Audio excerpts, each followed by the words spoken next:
నమో భగవతే వాసుదేవాయ. ఓం నమ శివాయ. దీర్ఘాయువు కావాలంటే ఏం చేయాలి? దీర్ఘాయువు కావాలంటే ఏ మంత్రం చదవాలి? ఎవరిని పూజించాలి? ఇవన్నీ కూడా మన వీడియోలో తెలుసుకుందాం.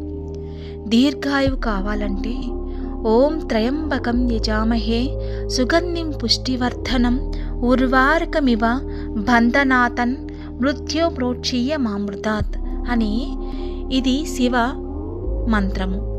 ఇది మహామృత్యుంజయ మంత్రం.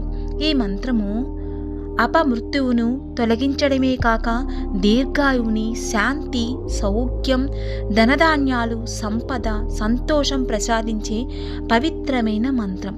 పాముకాటు, నిప్పు, నీరు, పిడుగుపాటు వంటి అనుకోని దుర్ఘటనల నుంచి కాపాడే కవచం. భక్తి విశ్వాసాలతో ప్రతినిత్యం ఈ మంత్రాన్ని జపిస్తే మొండి రోగాల సైతం నయమవుతాయి. ఇది ఋషులు చెప్పిన వాక్కు.